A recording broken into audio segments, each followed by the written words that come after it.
The reason she beats up Jude is because Jude doesn't put out. That's still wrong. That's that? No, I think that's closer to the truth. No, not wrong as in wrong.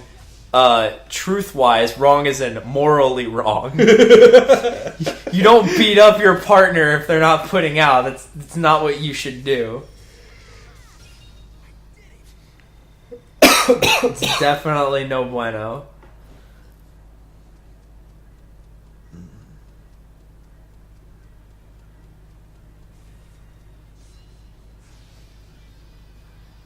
Don't worry, I'll get to the cave eventually. You just gotta steal some stuff from these stupid things. Less that and more just looking around at stuff. You know, sightseeing. Picking up all the shinies. Ah, yes, the shinies. Ah, yeah, we're super in sync. Must be because we're linked up. Or because we're childhood friends. This is the moment that I was like... this is the moment that I'm just staring at it, and I'm hoping that you come out of the room, and then you come out of the room, and I get to tell you about it. I'm like, look at his face! Yeah, Jude is pretty great. I mentioned it before that people don't like Jude. I love Jude. I don't understand why people don't like Jude. He's such a cool guy. It's cause what are those complaints that I've read? Man, oh yeah, because we were standing here and having a conversation. Because you usually edit these out. Yeah, I do. But yeah, a lot of complaints are like he's just. God, it's been a while since I've actually like read them. I just know that they exist. Like Jude haters exist, and they're wrong for it. Yeah, basically, I'm definitely a Jude fan. The Xillia games are my favorites, just because I love the characters and the story and the battle system, and it's great. And I really wish whoever made these games would make more. The next Tales game is more like this. Because while I liked Berseria, which at the time of this recording is the most recent Tales game that has come out, not counting the mobile crossover Tales of Rays or whatever, I liked Berseria, but I didn't like it. I liked it, but I didn't like it. I didn't like the battle system personally. That is my opinion. If other people like it, that's A-okay. And so he decides that he wants to spend like hours grinding in this game so that he can get enough points to do the new game plus stuff that he wants to do. He's like, as he's doing this, I remembered that he tells me that he didn't like there's something about the game that he didn't like. So then my response is, why are you spending all this time grinding on this game that you don't necessarily like when you could be doing literally anything else that you tell me that you're behind on? And then his reply was, I think my reply was something like, because I have to. I'm just that kind of person. Like, I just had to. As much as I say I don't like Berseria, I infinitely liked it more than Xillia, which is one of the only games I've ever played that I gave up on because it was so boring. I didn't like Xillia that much. The characters were okay. The plot was okay. But I can't actually give you an accurate assessment on any of that because I'm 1 hour in Xillia and I stopped playing it. I was just like, I can't deal with this. My main character is just a piece of white bread. Like he is just mayonnaise. He is just he is not a wheelchair accessible mine shaft. I was wondering where that came from, and then I looked up at the screen. Oh man! I was like, "Where is he? Where does this phrase come from?" Yeah. So as much as I say I don't like Berseria, it comes from a place of love. Because I do like those characters and the story of Berseria. I especially just hands him a pickaxe. All right, just shove it up your ass. We're gonna talk about Xillia now. So, Jude just said, "Mila, wait here," and then my immediate response is, "She's in a wheelchair! Where is she gonna go?" Unless you can roll the wheelchair. Those wheels are too small. Well, that's what you think. They don't have the handy capable handlebars that normal us people wheelchairs have. Us people? Yeah. Legitimately, what does that mean? I'm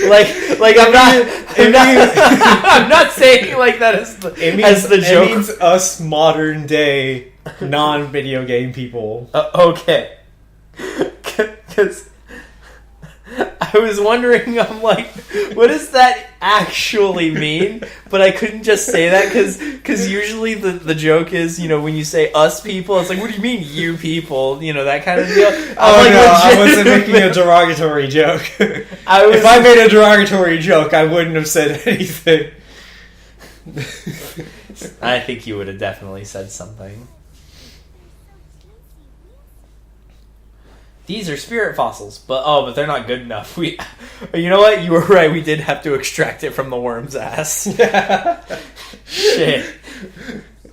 So I want to point out that in the cutscene, right before the worm decides it wants to eat you, I'm watching the cutscene, and the first thing I'm doing is looking at the top of the screen away from the characters, and I see a rock big enough for them to use for it. But no, they have to fight the giant worm. Oh, yeah, duh. Just watch your step, okay? Don't worry about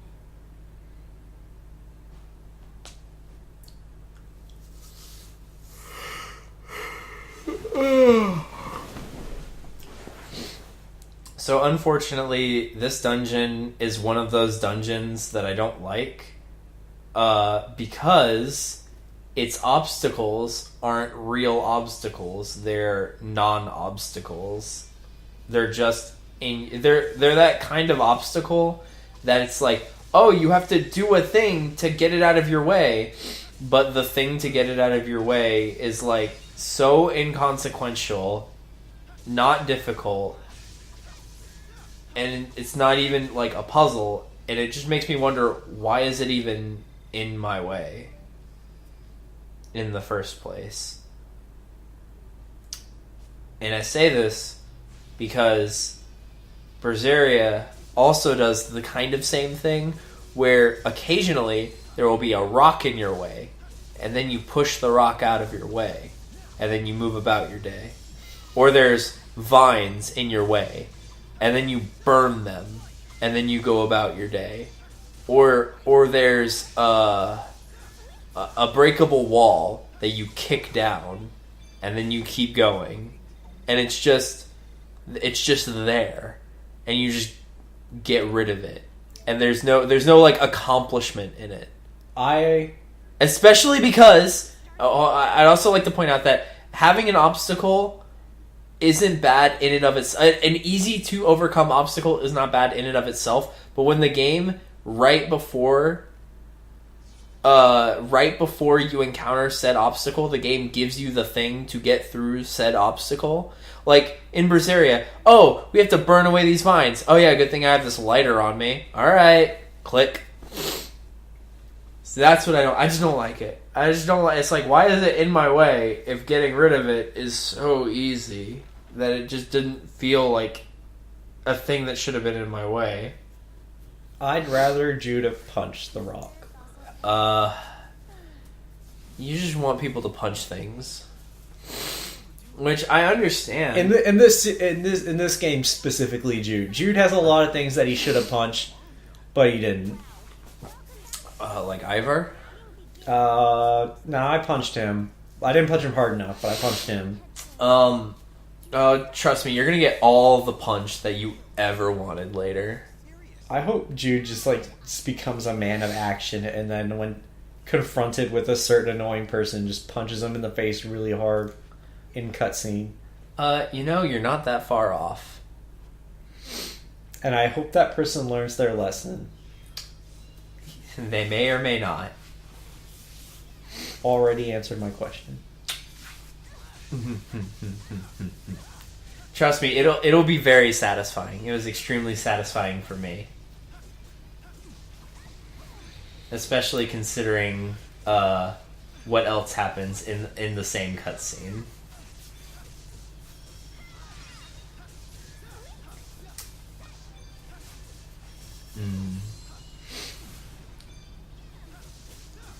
Unfortunately, to beat up these tiny babby worms. Unfortunately, because I've said things about the sequel, there's going to be a thing that happens later that you are going to immediately know the outcome of. I assume that is a scene in which somebody is dead but not dead, and then everybody is led to believe that they're dead until inevitably they show up later, and then you're like, oh, that person's not dead. You know what? I'm just going to go ahead and say yes. Because that is literally, from everything I remember us talking about, that's the only thing I could think that would happen.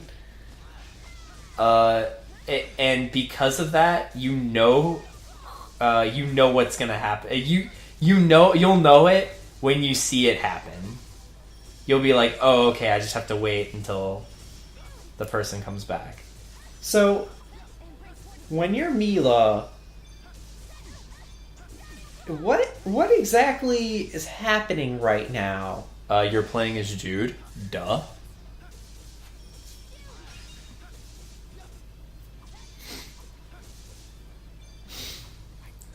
Like if you're playing as Mila, then you're also playing as Jude now.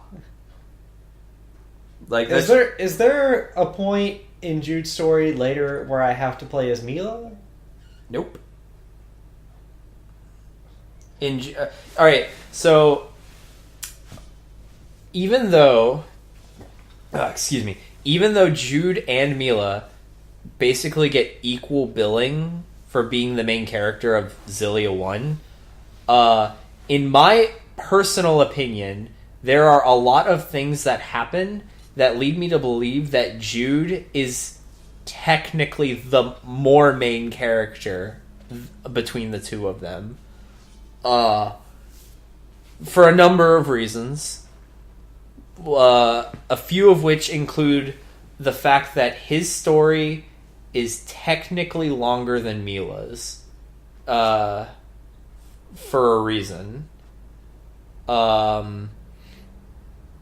Then there's the fact that Jude... Alright, it's not that Mila doesn't have development, but Jude has the typical Tales protagonist development treatment, where Mila is a very self-confident character, and she just has to, fine-tune her personality, essentially.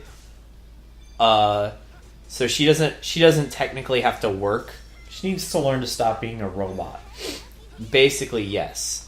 I'm not and I'm going to clarify. I'm not saying that she doesn't have a personality, but she treats herself like a robot, and it's really weird.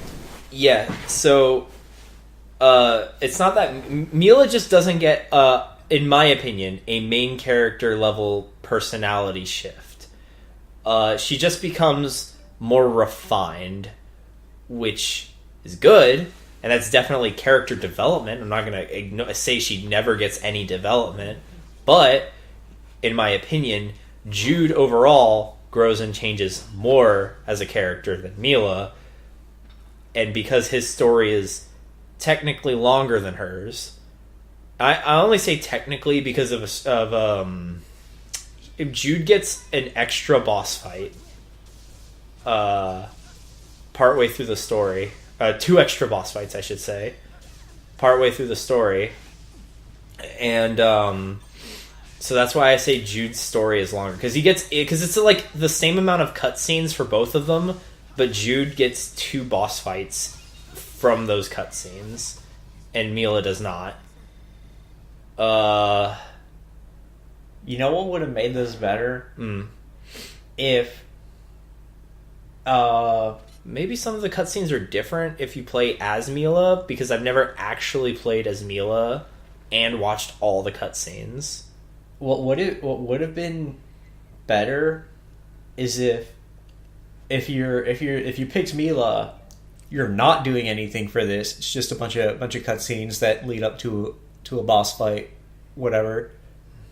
And then later, the same thing happens to Jude. Where I don't know, Jude gets knocked out of commission because he takes a particularly bad hit, and then you or something, and then you want what happened to Mila to happen to Jude, is what you're saying, essentially. Not break his legs, yada yada, but out of commission, force you to play as the other character. No, not even that. No, what I'm referring to is you don't play when you pick Mila's story. You're not playing as Jude right now. Right now, you would be going through cutscenes of them going through the cave, whatever, and then ultimately you would get to the worm part, and then you'd fight the worm boss. Yeah, but then how would you level up before the worm boss? You don't.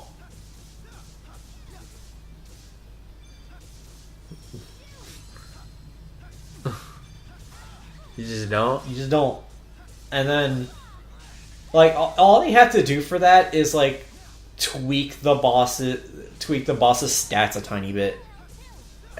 And then, later, you just have a sort of similar scenario that happens with Jude, where, Jude's out of commission, and then you get a bunch of cutscenes, and then Mila saves the day, and then Jude's back.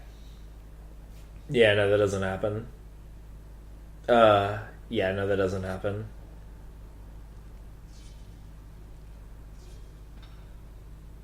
But yeah, so as much as I love the main characters of this game, all of them, and as much as Mila is the deuteragonist of the game, I still feel like Jude is the more main character.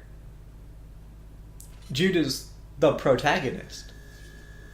He is the main character. Mila is the second main character.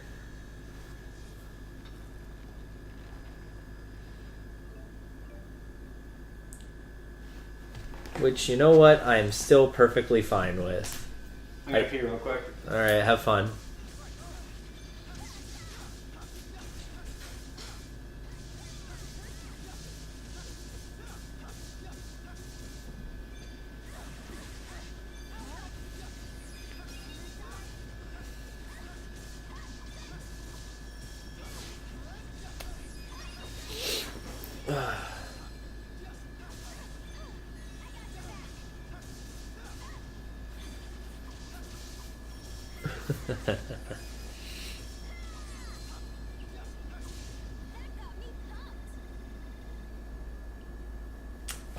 Genki girl, Leia.